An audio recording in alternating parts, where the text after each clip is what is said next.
China के लिए अगर सबसे बुरा सपना है तो उस सपने का नाम सीडीएस रावत है। इनकी इसी काबिलियत की वजह से मोदी ने खास तौर से इनको सीडीएस पद के लिए चुना था। आप सोच सकते हैं चाइना के आधिकारिक अखबारों के अंदर सीडीएस रावत के बारे में टिप्पणियां की जाती हैं, जैसा कि आमतौर पर नहीं होता। सेना में ज्वाइन करने के बाद 1987 के अंदर समड्रोंग चू के अंदर एक मिलिट्री स्टैंड ऑफ होता है, जिसके अंदर बिपिन रावत भी मौजूद होते हैं। 1962 के अंदर चाइना ने किस प्रकार से भारत की जमीन के ऊपर कब्जा किया था, यहाँ की लीडरशिप सोती रही थी, सबको पता है। 1987 के अंदर एक स्टैंड ऑफ होता है और पहली बार चाइना को बहुत ही मुंह तोड़ जवाब मिलता है। जिस प्रकार की स्ट्रेटेजी गलवान के अंदर देखने को मिली है, इसी का एक रूप 1987 के अंदर भी देखने को मिला था।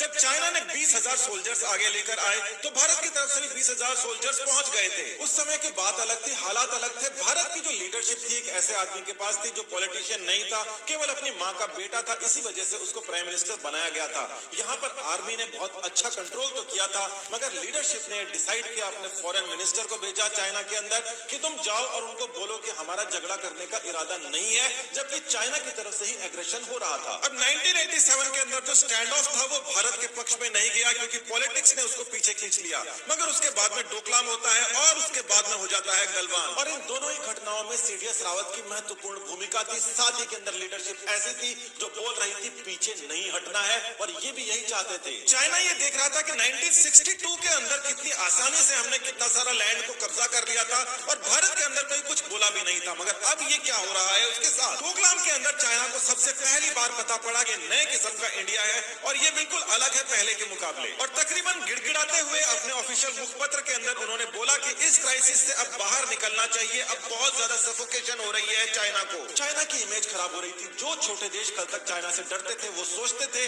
कि अब चाइना के सामने इंडिया जैसी एक शक्ति खड़ी है, और वो इंडिया की तरफ से आकर्षित भी हो रहे थे। चाइना चाहता था भारत से हाथ मिलाकर किसी भी तरीके से इस बुरे सपने से निजात पाई जाए, मगर ऐसा हुआ नहीं सीडीएस रावत की वजह से। इसके साथ ही सीडीएस रावत ने चाइना पाकिस्तान की मिलीभगत को पहली बार बड़े लेवल के ऊपर एक्सपोज कर दिया था, और उन्होंने ये कहा था कि चाइना और पाकिस्तान मिलकर भारत के खिलाफ प्रॉक्सी वॉर लड़ रहे हैं, जहां पर वो आंदोलन करा रहे हैं, कई और चीजें करा रहे हैं। इसको वो बोलते थे 2.5 फ्रंट वॉर। दशकों से भारत को कंट्रोल करने के लिए चाइना अलग अलग सोर्सेज से पैसा भेजता था। कई सारे एनजीओ, कई सारी सोसाइटीज होती थी जो कि यहीं पर अड़ंगा लगाती थी। जनरल बिपिन रावत ने सबसे पहले इस बात को एड्रेस किया और उन्होंने ये बोला कि ये दो दुश्मन नहीं है, आधा दुश्मन भारत के अंदर भी है। इसको 2.5 फ्रंट थ्योरी कही जाती है। चाइना इस चीज को देखकर पूरी तरीके से बौखलाया हुआ था, क्योंकि नए एफसीआरए के रूल्स भी आ रहे थे जो बाहर से आने वाले पैसे के ऊपर कंट्रोल रख रहे थे, और इसके अंदर वो ये मानता था कि सीडीएस रावत का बहुत बड़ा रोल है। नवंबर 2021 के अंदर चाइना एक और रिपोर्ट लिखता है, बिल्कुल हाल ही की रिपोर्ट है,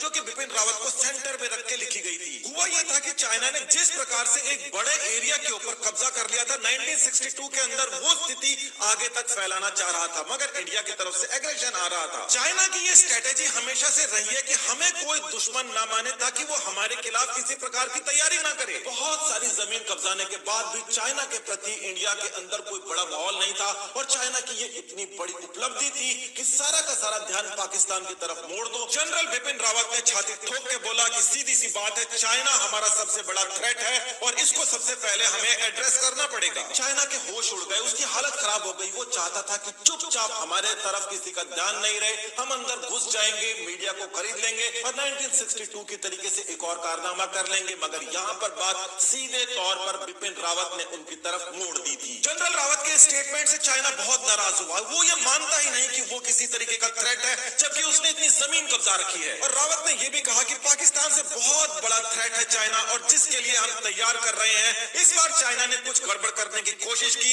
तो उसका बढ़िया तौर से सबक सिखाया जाएगा। चाइना इस बात का बुरी तरीके से ऑब्जेक्शन करता है। वो कहता है कि ये बात बिल्कुल गलत है कि हम किसी भी तरीके का सिक्योरिटी थ्रेट है, हालांकि हम जमीन कब्जाते हैं। 36,000 किलोमीटर हम ऑलरेडी कब्जा चुके हैं, मगर फिर भी हम अपने आप को थ्रेट नहीं मानते इंडिया की तरफ से। कम्युनिस्ट चाइना ने कोई बड़ा वॉर नहीं लड़ा। जो वॉर उन्होंने लड़ा था अपने ही लोगों के खिलाफ लड़ा था, और अपने ही लोगों की पीठ के अंदर छुरा दिमाग हो पाता, केवल उनको यही आता है। और यहाँ पर अगर मामला आमने सामने का हो जाता है तो चाइना की हालत खराब हो जाती है। चाइना केवल ये मानता है और ये चाहता है कि हमें किसी प्रकार का थ्रेट नहीं देखा जाए, ताकि चुपचाप हम अपना काम हाथ साफ करके निकल लें। चाइना के लिए सबसे बड़ा स्ट्रेटेजिक थ्रेट हाल ही के अंदर बिपिन रावत की तरफ से आया था और उन्होंने इस बात को लिखा भी था। अपने मुखपत्र के अंदर चाइना ने क्या लिखा है बिपिन रावत के बारे में, और 2 ही दिन पहले ये बात सच प्रूव हो गई है। सबूत देखिए। बिपिन रावत ने कहा कि भारत को केवल यूनाइटेड स्टेट्स नहीं, रशिया भी चाहिए अगर हमें चाइना का थ्रेट को काउंटर करना है। और पूरा विश्व जानता है कि यूनाइटेड स्टेट्स और रशिया एक मुद्दे के ऊपर एक राय नहीं रख सकते, ये तकरीबन असंभव है। और चाइना भी इस बात को असंभव मानता है। वो माने बैठा था कि यूएस के पास इंडिया जाएगा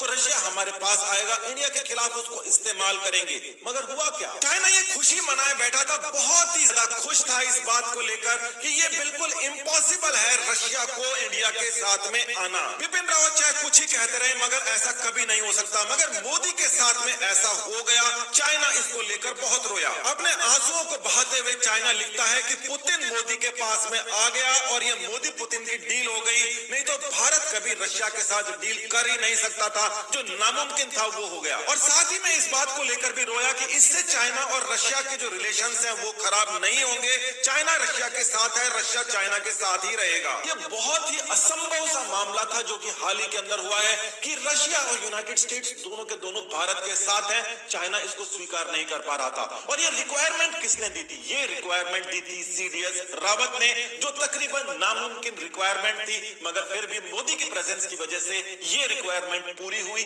चाइना के होश खराब हुए। रशिया के साथ में रिलेशंस अच्छे हुए हैं, उसका सबूत चाइना खुद देता है कि देखिए रशिया पास में चले गया कोई बात नहीं, यूनाइटेड स्टेट्स के साथ में इंडिया के रिलेशंस अब खराब हो जाएंगे। और चाइना का ये स्टेटमेंट सुनकर कोई भी ये कहेगा कि चाइना हालांकि भारत को कह रहा है कि लूजर मेंटेलिटी है, मगर ये स्टेटमेंट दिखाता है कि चाइना कितना बड़ा लूजर बन चुका है आज की तारीख में। चाइना के मुखपत्र पर एक और खबर देखिए कि चाइना कितना ज्यादा फ्रस्ट्रेटेड है सीडीएस रावत के नाम से, क्योंकि वो मोदी के साथ में मिलकर चाइना को बहुत बुरी तरीके से आघात पहुंचा रहे हैं। गलवान इंसिडेंट के बाद के अंदर ये खबर है और वो बोल रहे हैं कि देखिए ये जो टफ मिलिट्री स्टांस है, यानी कि भारत की जो मिलिट्री को टफ की जा रही है, ये केवल और केवल भारत के आंतरिक मामलों के ऊपर पर्दा डालने के लिए की जा रही है। क्योंकि 36,000 किलोमीटर लेकर बैठा था चाइना, मगर फिर भी इंडिया के अंदर आज तक ऐसा कुछ हुआ नहीं। तो आज ऐसा क्या नया हो रहा है कि वो किलोमीटर वापस लेने की बात चल रही है? चाइना तो बिल्कुल खुश नहीं है और वो ये कहता है कि ये इंटरनल डोमेस्टिक पॉलिटिक्स को साधने की कोशिश है। और वो इसी रिपोर्ट के अंदर जनरल बिपिन रावत को दोबारा से टारगेट करता है कि ये जो मिलिट्री ऑप्शंस है चाइना के ऊपर, इसको यूज करने की बात की जा रही है। जनरल रावत ये कह रहे हैं कि डिप्लोमेटिक और मिलिट्री के बीच के अंदर आपस के अंदर जो टॉक्स है सक्सेसफुल नहीं होती तो हम इसका इस्तेमाल करेंगे, रोक सको तो रोकना। अब इस बात को लेकर चाइना का पांडा बहुत ज्यादा टेंशन में था कि क्या करें इस सीडीएस रावत का, इसके खिलाफ जहर पर जहर उगले जा रहा था इनका ऑफिशियल मुखपत्र। एक और खबर के बारे में आपको पता होगा, 2.5 वॉर फ्रंट के अंदर ही इस खबर को आप देखिए कि जनरल रावत ने कहा था कि अंदर से भी हमारे दुश्मन है जिनको भी हमें झेलना होगा अगर पाकिस्तान और चाइना का सलटारा करना है। तो देखिए ये तिब्बत का बॉर्डर है जिसको चाइना ने कब्जे में कर रखा है। और साथ ही के अंदर आपको यहाँ पे दिखाएगा ये 4 धाम यात्रा वाली एक रोड है जो महत्वाकांक्षी प्रोजेक्ट है इंडिया का।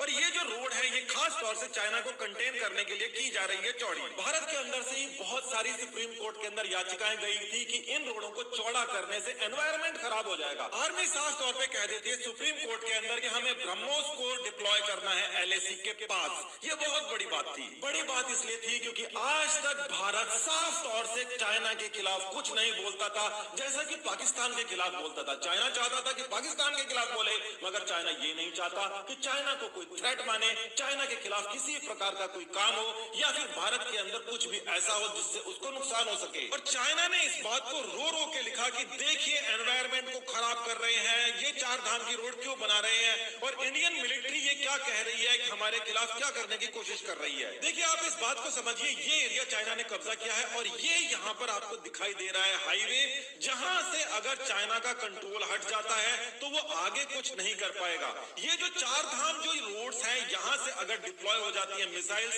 तो यहाँ पर हो सकता है आक्रमण, सप्लाई रूट टूट सकता है। तो सीडीएस रावत चाइना के लिए आज तक का सबसे बुरा सपना है, क्योंकि प्रधानमंत्री को भी कोई राय लेनी होती है तो वो सीडीएस रावत से लेते हैं और उनसे पूछा जाता है कि क्या आगे करना है। और ऐसी ऐसी बातें हो रही थी जो आज तक असंभव थी। चाइना चाहता है ताइवान के के ऊपर पूरी तरीके से कब्जा कर ले और ये भी चाहता है कि इंडिया का बहुत बड़ा हिस्सा चाइना अपने कब्जे में ले ले और बाकी जो हिस्सा है वो भी चाइना के हिसाब से चले। अब यहाँ एक बहुत ही अजीब सी घटना हो जाती है जो ताइवान और इंडिया के साथ में एक सी होती है। ताइवान के आर्मी के चीफ हाल ही के अंदर दुर्घटनाग्रस्त हो जाते हैं और उनकी मौत हो जाती है।